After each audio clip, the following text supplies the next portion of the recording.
Hello friends, आज हम BSc final year जो प्लांट टैक्सोनॉमी एंड रिप्रोडक्शन ये एम्ब्रियोलॉजी बुक जो स्टार्ट किया था उसमें आज एम्ब्रियोलॉजी स्टार्ट करने जा रहे हैं।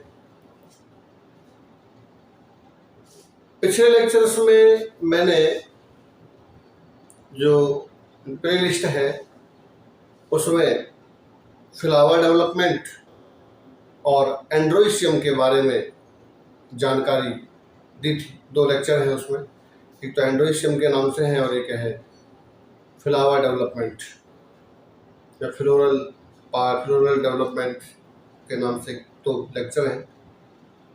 एम्ब्रियोलॉजी को स्टार्ट करने से पहले आपको वो लेक्चर जरूर देखने होंगे, क्योंकि वहीं से आपको स्टार्ट पता लगेगा कि भी किस प्रकार से एक फ्लावर का डेवलपमेंट होता है, कि एक स्टेम जो वेजिटेटिव ग्रोथ कर रहा है, कायिक वृद्धि कर रहा है, वो किस प्रकार से लास्ट में फ्लावर में डेवलप हो जाता है या फ्लावर में कन्वर्ट हो जाता है।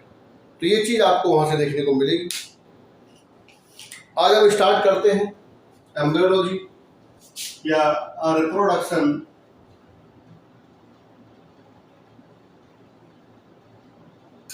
In angiosperms. Reproduction in angiosperms. तो देखो, अगर हम एल्गी, ब्रायोफाइटा, लाइकेन बात करते हैं, इससे मान लीजिए मैं कहूँ कि एल्गी तो सबसे पहले यही है, उसके बाद ब्रायोफाइट्स,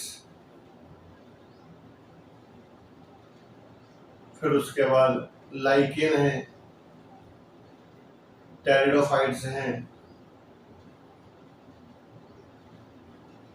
तो टेरिडोफाइट्स में अगर देखा जाए तो इसमें थैलोफाइटा नहीं है, मतलब थैलस नहीं है, लेकिन इनमें प्रोथैलस बनता है।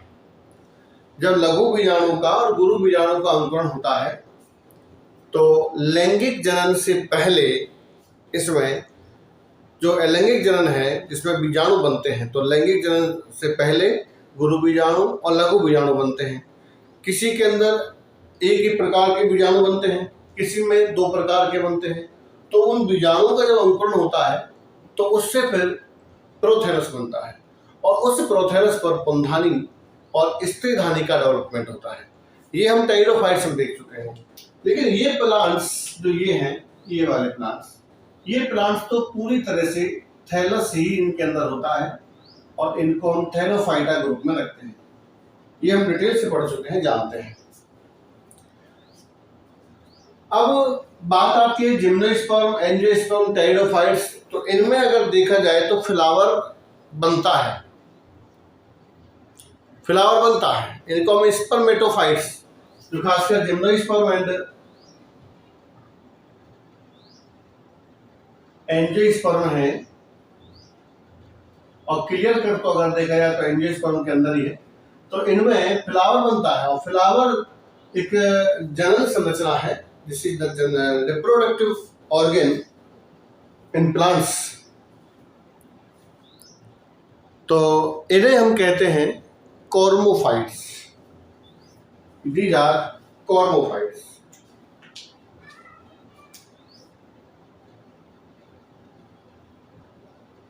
कॉर्मोफाइट्स प्लांट्स के अंदर अगर हम देखते हैं, या जो एंजियोस्पर्म प्लांट्स हैं, देखो प्लांट्स का मतलब मैं अब यहाँ पर सिर्फ और सिर्फ एंजियोस्पर्म की ही बात करूंगा और किसी प्लांट्स की बात नहीं करूंगा, ठीक। तो एंजियोस्पर्म के अंदर अगर आप देखें तो इसमें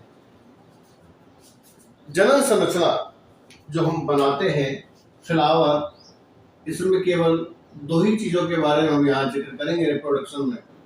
एक तो करेंगे हम कार्पेल, जिसको कहते हैं अंडक, और एक करेंगे हम स्टामेन से ये परागकण, या इसको हम पुंकेसर कहते हैं, जिसके अंदर ये जो पराग कोश है, ये इस पराग कोश में पराग कणों का निर्माण होता है। ये पुतंतु है, इसको हम फिलामेंट भी कहते हैं। और दिस इज पोलन सैक, या इसको हम पराग कोश भी कहते हैं। और ये है ovary, this is style and this is stigma. इन चीजों के बारे में हम यहाँ पर पढ़ेंगे। तो फर्स्ट ऑफ ऑल हम देखेंगे, इसको हम कई चैप्टर्स में बांट सकते हैं, डिफरेंट पार्ट्स में बांट सकते हैं।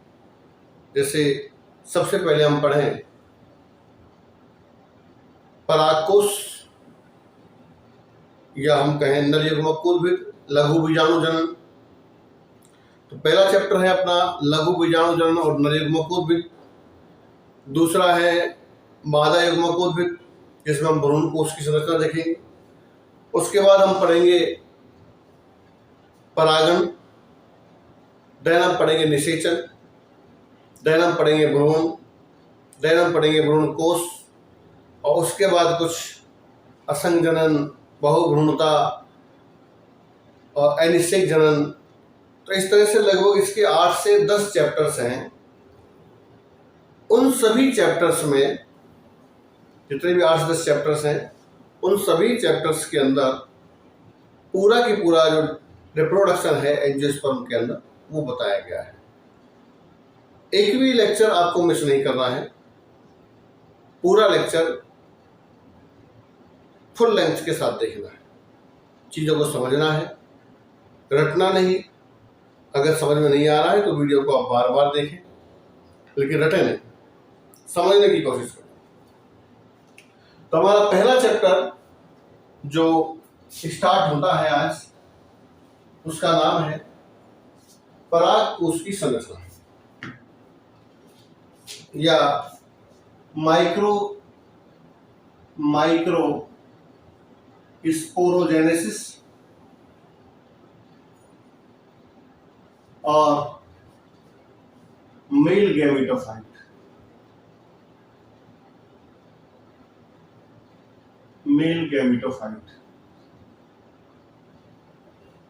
तो देखो, माइक्रो स्पोरोजेनेसिस मतलब लघु बीजाणु जनन।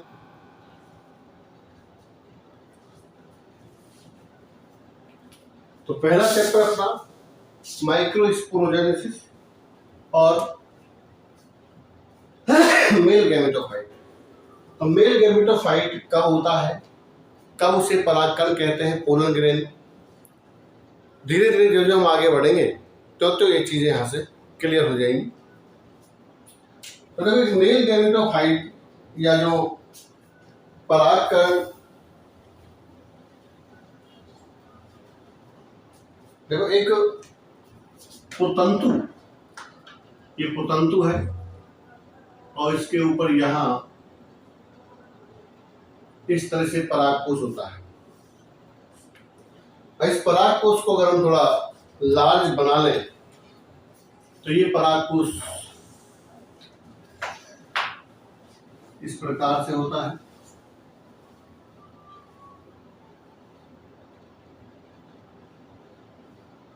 ऐसे, और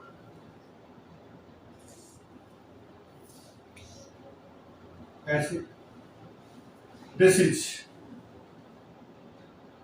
स्ट्राइल पार्ट, ये स्ट्राइल है, इसे हम कहते हैं कनेक्टिव।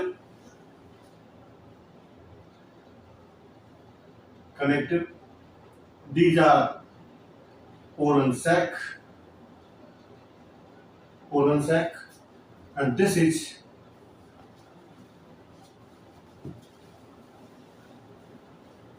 filament. ये फिलामेंट होता है।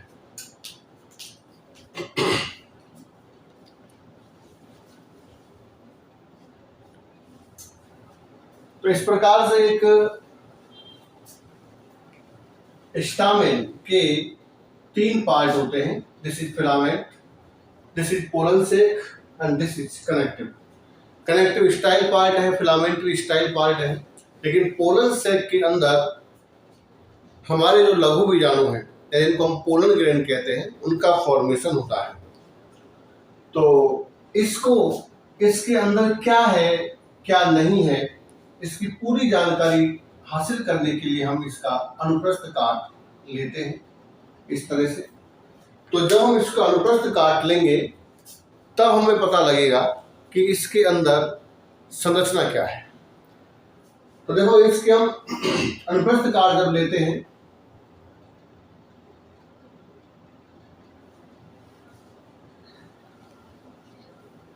तो ये हमें कुछ इस तरह से नजर आती है।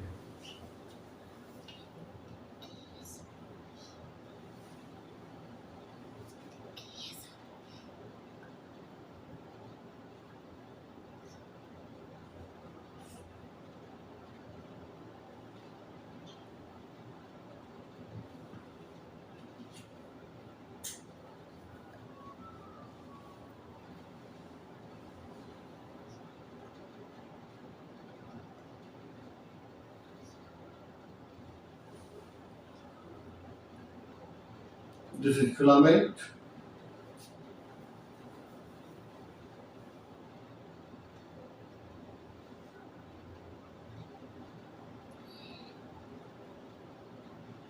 This is filament.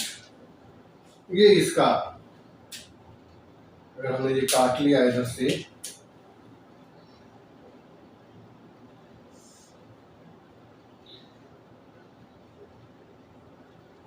तो ये बचा हुआ जो हिस्सा है इसका वो यहाँ पर होगा ऐसे, इस तरह से। इसके अंदर यहाँ लघु बीजाणु धानियां पाई जाती है। तो दो लघु बीजाणु धानियां छोटी होती है और दो लघु बीजाणु धानियां बड़ी होती है। नीचे वाली जो बना रहा हूँ ये थोड़ी आकार में बड़ी है और जो ऊपर वाली है ये दोनों आकार में थोड़ी सी छोटी है। ये बीच में जो पोर्शन दिख रहा है आपको, ये वाला,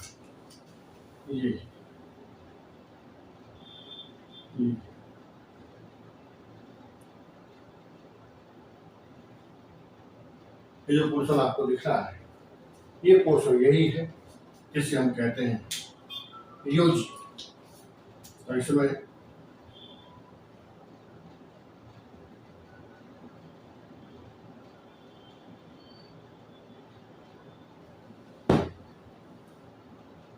this is microsporangium.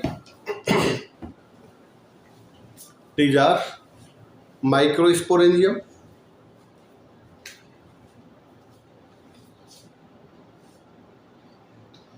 Microsporangium यानी कि लघु बीजाणु धानी। This is connective.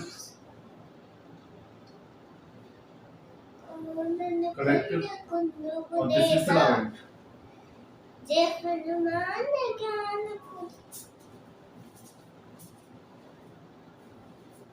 This is filament. Now इनकी कुल मिलाकर अगर हम देखें तो एक जो स्टामेन है उसमें 3 भाग होते हैं। नंबर 1 इज फिलामेंट,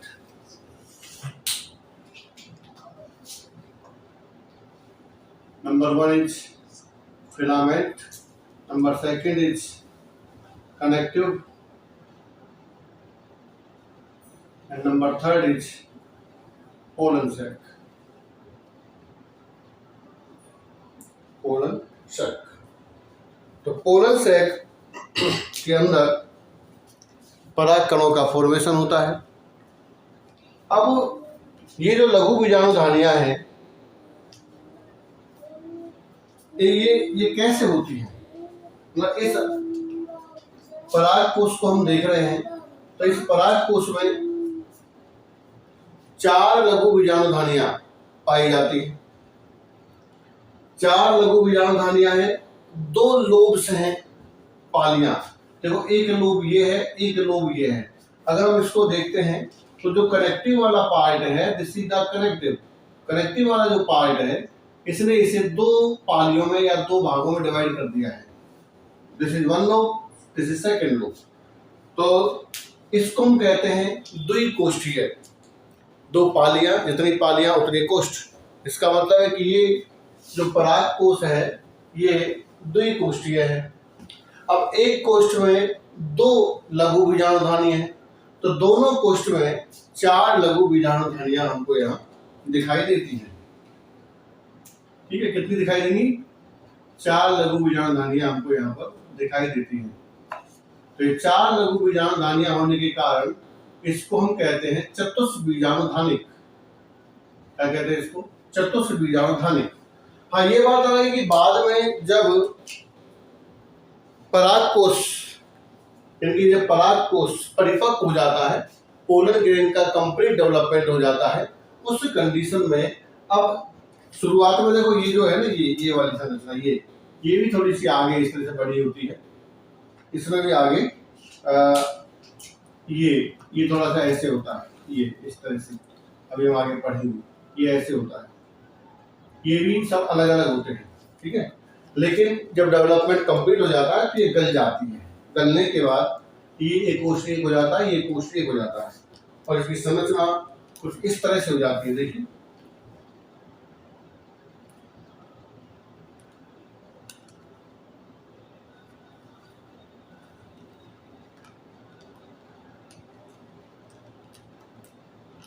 ऐसे ये सब एक हो जाता है, ये गल जाते हैं सभी।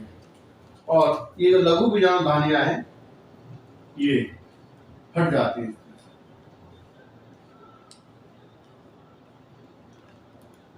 हट जाती है। तो इनके जो परागकण हैं वो सब यहाँ मिल जाते हैं, और इस जगह से, यहाँ से हटने के कारण ये जो परागकण है ये सब बाहर आ जाते हैं।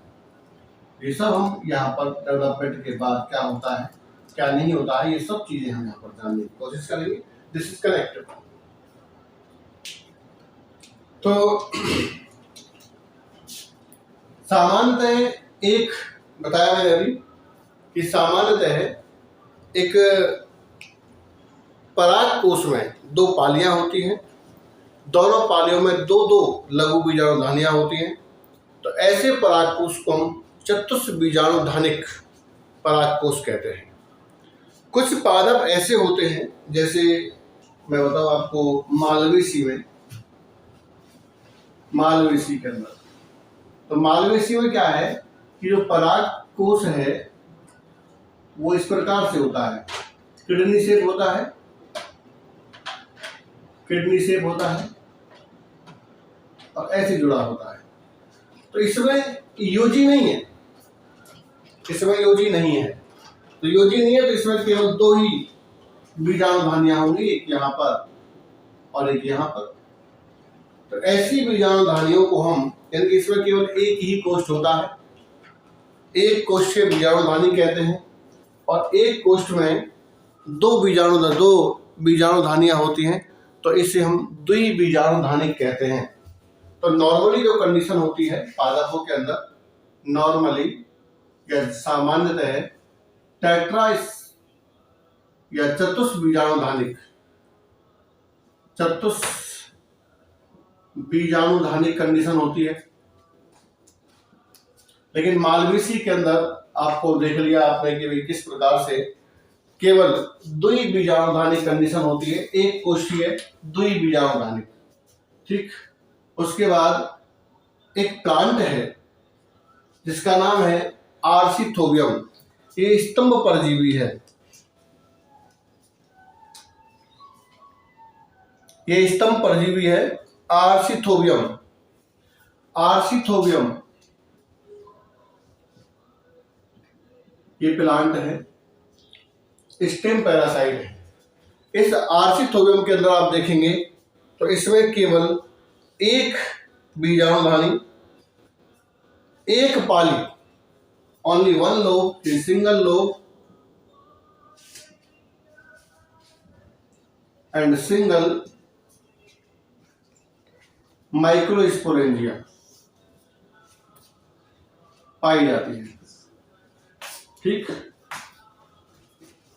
सिंगल यानी कि एकल, एक पाली यानी कि एक कोष्ठीय और एक बीजाणुधानिक होता है। तो यहाँ हमने ये स्ट्रक्चर देखा किस प्रकार से होता है। उसके बाद हमने देखा कि वे किस प्रकार से पादपों के अंदर डिस्ट्रीब्यूशन होता है इनका। तो हमने देखा कि भाई सामान्य तौर पर 2 पालियां होती हैं, दोनों पालियों में 4 लघु बीजाणुधानियां होती हैं। ठीक है। उसके बाद जो मालवेसी फैमिली की जो प्लांट्स हैं उनमें अगर देखें तो उसमें ये विन्यास या ये कंडीशन होती है स्टामेन की। तो परागकोश किडनी शेप है, तो इसमें 2 बीजाणुधानियां होती हैं, 2 लघु बीजाणुधानियां, एक कोष्ठ होता है। तो एक कोष्ठीय 2 बीजाणुधानिक। जबकि आर्चिथोबियम में हम देख रहे हैं भाई सिंगल लोब होता है। ये आर्चिथोबियम एक कंप्लीट स्टेम पैरासाइट प्लांट है। इसमें एक बीजाणुधानी होती है, एक पाली होती है। तो इस तरह से इसमें केवल और केवल एक बीजाणुधानिक, तो ये मोनोस्पोरेंजिएट या एक बीजाणुधानिक प्लांट होते हैं। तो ये कुछ जनरल इंट्रोडक्शन माइक्रोस्पोरेंजिया और परागकोश के लिए। अब हम आगे बढ़ते हैं। तो जब किस प्रकार ये मान लीजिए प्लांट का स्टेम है, इस तरह से बढ़ रहा है। This is the vegetative. ठीक है। ये एक स्टेम चल रहा है। यहां आप टिप पर अगर देखेंगे इस जगह पर, तो यहां इसमें एक मेरिस्टेम, जिसको हम फ्लावर मेरिस्टेम भी कह सकते हैं, क्योंकि इस फ्लावर मेरिस्टेम से ही फ्लावर का निर्माण होता है। ये मैं आपको फ्लावर डेवलपमेंट में पढ़ा चुका हूं। वहां आपको देखना पड़ेगा कि किस प्रकार से different types of genes express होते हैं और फ्लावर के अलग अलग पार्ट का फॉर्मेशन करते हैं। ऐसा नहीं है कि एक फ्लावर के अंदर बाह्यदल पहले बन जाए, दल पहले बन जाए, पमंग पहले बन जाए। एक एक अंग का डेवलपमेंट कभी नहीं होता है। सभी अंगों का डेवलपमेंट एक साथ होता है, और एक साथ होता है, और वो भी किससे होता है? फ्लावर मेरिस्टेम से होता है। इस जगह तो एक हम देखें तो एक बहुत ही पिन पॉइंट एरिया होता है। इस तरह से बहुत ही छोटा एरिया होता है, इसे हम कहेंगे meristem, flower meristem. This is flower meristem, पुष्पीय विभज्योतक। अब इस पुष्पीय विभज्योतक के अंदर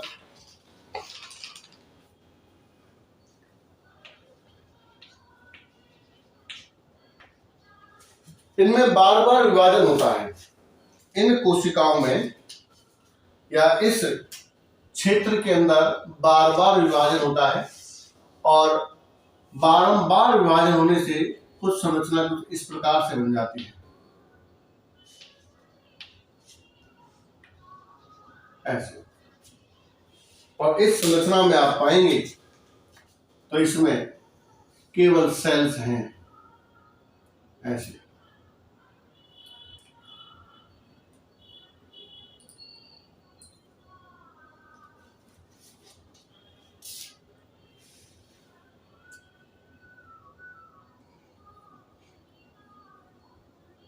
ये सब सेल्स हैं, यानी ये सब विभज्योतक की सेल्स हैं। इनका निर्माण मेरिस्टेम से हुआ है। इस तरह से हम यहाँ एक ऐसी बीजाणुधानी का डेवलपमेंट पढ़ेंगे जिसमें 2 कोष्ठ होते हैं और 4 लघु बीजाणुधानियां होती हैं।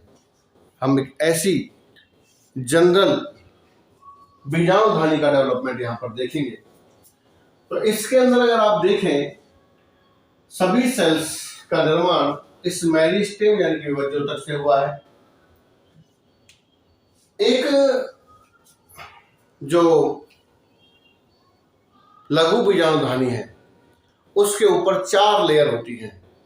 सबसे बाहर एपिडर्मिस, उसके अंदर फिर endothecium, then middle layer, then tapetum.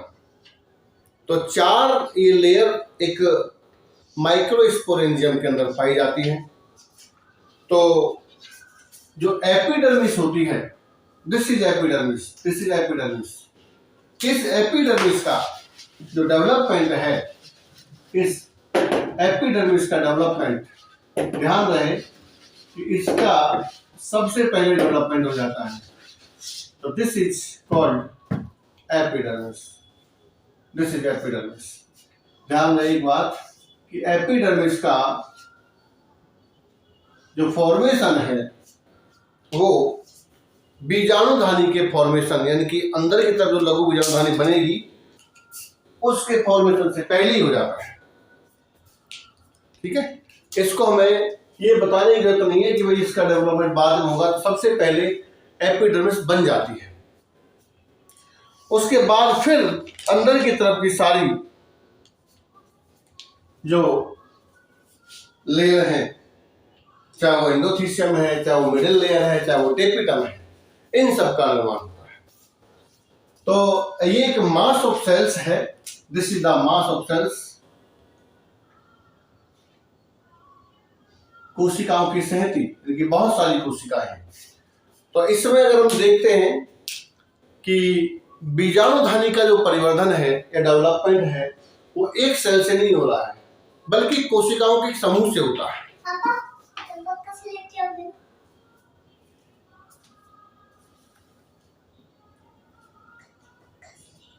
ठीक है, डेवलपमेंट किससे होता है? इनका डेवलपमेंट मास ऑफ सेल्स से होता है, यानी कोशिकाओं के एक समूह से होता है। और जब डेवलपमेंट कोशिकाओं के एक समूह से होता है तो उसे हम कहते हैं, उसके एक वर्ड है यूस्पोरेंजिएट। यूस्पोरेंजिएट डेवलपमेंट कहते हैं, यूस्पोरेंजिएट। तो लघु बीजाणुधानी का डेवलपमेंट यूस्पोरेंजिएट टाइप का होता है। यानी कि जब 2 प्रकार के डेवलपमेंट हम पढ़ते हैं, एक तो वो जिसमें बीजाणुधानी का डेवलपमेंट बहुत सारी कोशिकाओं के समूह से होता है तो उसे हम कहते हैं यूस्पोरेंजिएट, और जब केवल सिंगल सेल से होता है तो उसे हम कहते हैं लेप्टोस्पोरेंजिएट।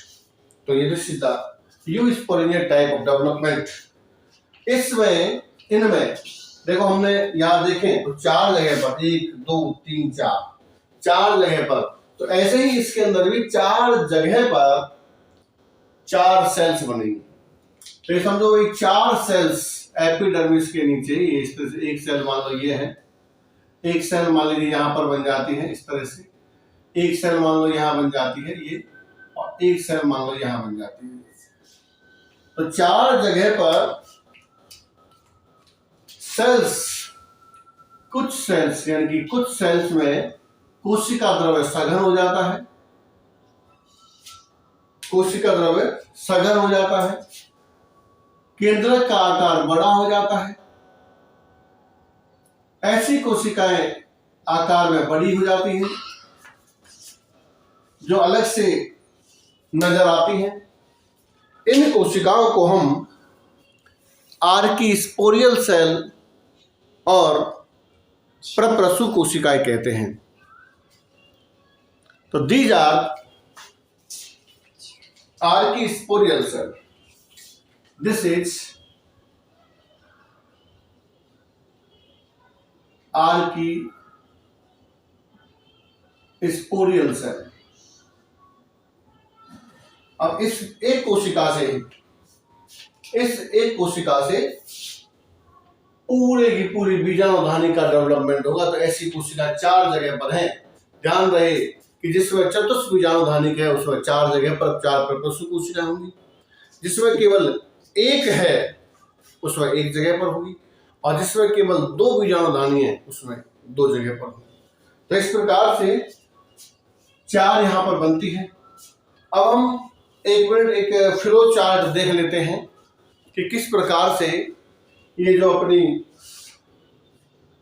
आर्कीस्पोरियल सेल, इसको हिंदी में कहेंगे हम प्रप्रसु कोशिका, प्रप्रसु सेल, इस प्रप्रसु सेल से किस प्रकार एक बीजाणुधानी का डेवलपमेंट होता है।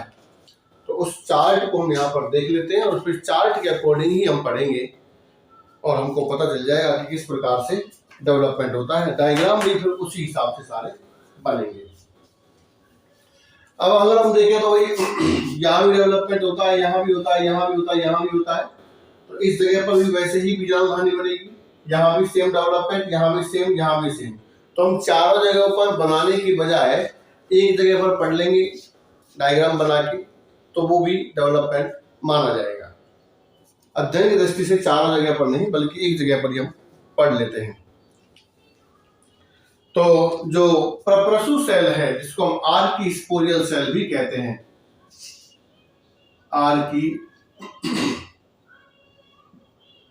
स्पोरियल सेल, तो ये आर्की स्पोरियल सेल में एक अनुप्रस्थ विभाजन होता है, एक अनुप्रस्थ विभाजन होता है। उस एक अनुप्रस्थ विभाजन के होने से, जैसे कि इस सेल को हम बाहर निकाल लें, मान लो मैं यहां निकाल लेता हूं, ये सेल मैंने बाहर निकाल ली,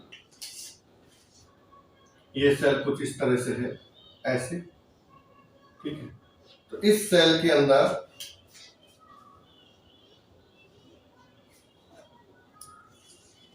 एक केंद्रक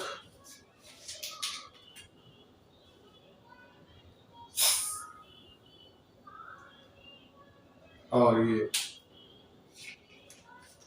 इसमें होता है ट्रांसवर्स डिवीजन, और ट्रांसवर्स डिवीजन होने से अब ये दो सेल बन जाती है। एक सेल बनेगी ऊपर इस तरह से, और एक सेल यहां बन जाएगी, ठीक है, नीचे की तरफ एक सेल यहां बन जाएगी और एक सेल यहां बन जाती है। अब इनमें दोनों में ये जीवद्रव है, साइटोप्लाज्म, इनके नाम अलग अलग हैं। जैसे यहाँ पर वहां डेवलपमेंट होता है तो ऐसे दो सेल बन जाते हैं, इस तरह से, इस तरह से, और दो सेल बनने से एक सेल ऊपर होती है, एक सेल नीचे होती है। तो जो ऊपर वाली सेल है जो बाहर की तरफ, उसे हम कहते हैं प्राथमिक या primary parietal cell. This is primary parietal cell और this is primary sporogenous cell. This is primary प्राथमिक भित्तीय कोशिका या प्राइमरी पैराइटल सेल, और एक बनती है primary sporogenous cell. Primary sporogenous cell, तो प्राइमरी स्पोरोजिनस सेल है, इससे तो बनेंगे स्पोर्स लास्ट में। और जो प्राइमरी पैराइटल सेल है इसको हम प्राथमिक भित्तीय कोशिका, जिसे प्राथमिक बीजाणुजन्य कोशिका इसके नाम है, तो इससे बनेगी भित्ति और उससे बनेगी बीजाणु। क्लियर है? अब इसमें इस सेल में जो प्राइमरी पैराइटल सेल है, इस सेल के अंदर एक परिणत विभाजन होता है। इसमें एक परिणत विभाजन होता है, इसको हम पेरिक्लिनल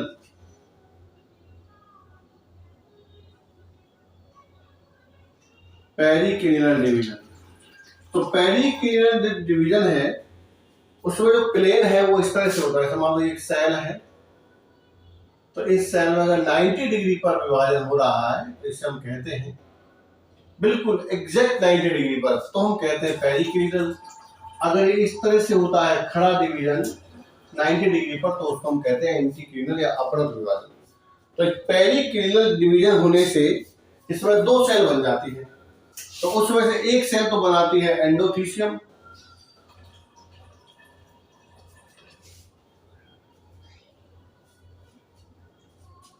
एक सेल बनाती है एंडोथीसियम,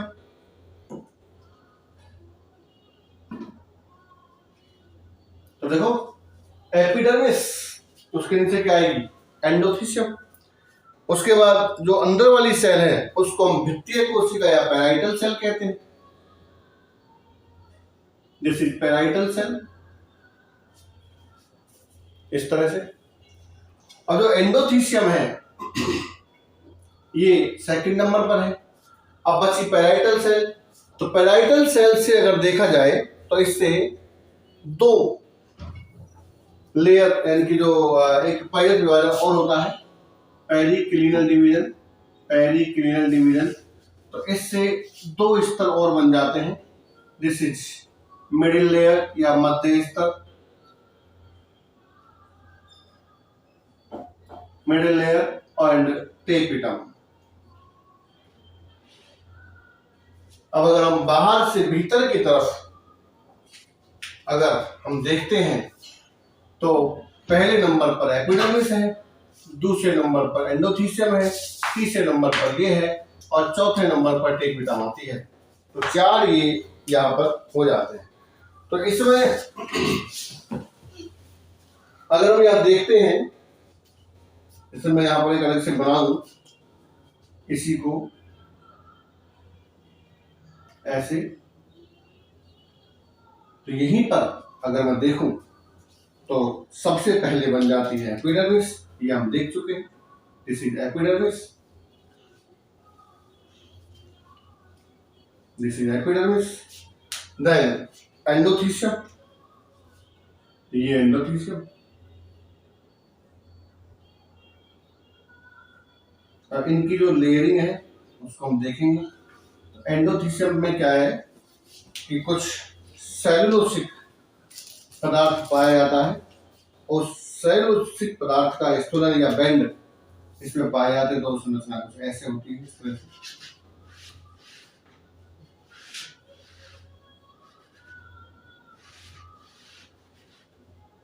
यू आकार के बैंड पाए जाते हैं। उसके बाद इसके भीतर यहाँ 3 से 5 लेयर, तो ये मैं एक मिनट थोड़ा सा बीजाणुधानी की जगह बना देता हूँ। ये बीजाणुधानी के लिए जगह है। तो यहाँ इसमें इस जगह पर ये 3 से 5 स्तर ऐसे पाए जाते हैं। मिडिल लेयर 3 से 5 स्तर, मिडिल लेयर चारों तरफ। सबसे भीतर की तरफ जो होता है यहाँ ये इसके अंदर टेपिटम, दिस इज टेपिटम,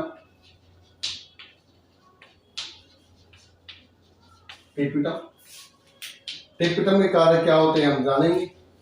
और सबसे अंदर फिर होता है बीजाणुजन ऊतक। जो प्राथमिक बीजाणुजन सेल है, इस प्राथमिक बीजाणुजन कोशिका में बारंबार अपनत परिणत हर तरह से विभाजन होते हैं। इस प्रकार के विभाजन होने से और ये कोशिकाओं का समूह बनाती है। तो यहाँ देखो जो प्राइमरी स्पोरोजिनस सेल है इसमें अपनत एंटीक्लिनल डिवीजन और परिणत विभाजन, अपनत और परिणत विभाजन होने से मास ऑफ सेल्स या इसको हम कहते हैं स्पोरोजिनस टिश्यू, स्पोरोजिनस टिश्यू बन जाता है। इस स्पोरोजिनस टिश्यू से जब लास्ट और थोड़ा डेवलपमेंट होता है तो माइक्रोस्पोर मदर सेल बनती है। माइक्रोस्पोर मदर सेल बनती है और माइक्रोस्पोर मदर सेल में मियोसिस होता है। इसकी वजह से अब 4 टेट्रास्पोर या 4 माइक्रोस्पोर बन जाते हैं। 4 माइक्रोस्पोर बन जाते हैं। तो इस प्रकार से यहाँ पर डेवलपमेंट होता है। तो धीरे धीरे जब ये डेवलपमेंट आगे बढ़ेगा तो ये जो है ये सब इस तरह से सेल की बीजाणु बन जाते हैं। तो यहाँ परागकण संख्या में ज्यादा बनते हैं, इसलिए मैं यहाँ पर ज्यादा बनाए हैं। इस तरह से सब परागकण है। तो यहाँ हमने देखा भाई किस प्रकार से इसके ऊपर 4 लेयर बनती है। This is epidermis, this is endothecium, this is middle layer,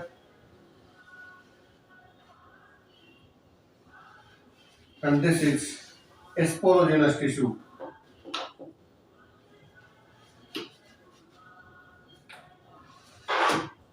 तो ये पूरा डेवलपमेंट मैंने यहाँ पर आपको आज समझाया कि किस प्रकार से एक फ्लावर मेरिस्टेम से और डिफरेंट टाइप्स ऑफ डिवीजन या डिफरेंट डिवीजन होने के बाद कैसे एक लघु बीजाणुधानी का निर्माण होता है।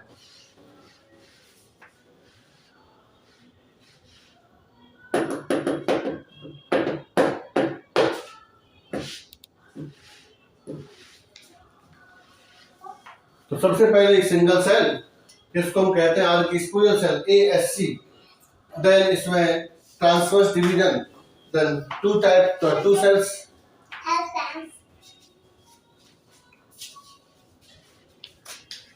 तो इस प्रकार से ये 2 सेल बनती है। और इन 2 सेल से किस प्रकार से मैंने बताया भाई पहले एंडोथीसियम AC डेवलपमेंट के अकॉर्डिंग हमने यहाँ पर डायग्राम बनाया है, ठीक है। पहले ये प्राइमरी पैरेंटल सेल, फिर प्राइमरी सेल, देन ये endothecium, parental cell, middle layer, epidermis, sporogenous tissue, microsporal cell, then microspore. Next video में, नेक्स्ट लेक्चर में हम देखेंगे कि जो एपिडर्मिस है उसमें क्या होता है, एंडोथीसियम वो कैसी होती है, मिडिल लेयर में क्या होता है, और different types of layers and इस बीजाणुधानी के बारे में बात करेंगे। तो आज के लिए इतना ही। देखते रहिए मेरे लेक्चर, लाइक कीजिए, कमेंट कीजिए, शेयर कीजिए, बार बार देखिए, समझिए, रटिए मत, चीज़ों को समझो, उसके बाद ही फिर आगे काम चलेगा। रट तो आपने बहुत लिया, रटने से काम नहीं चलेगा। Thank you very much.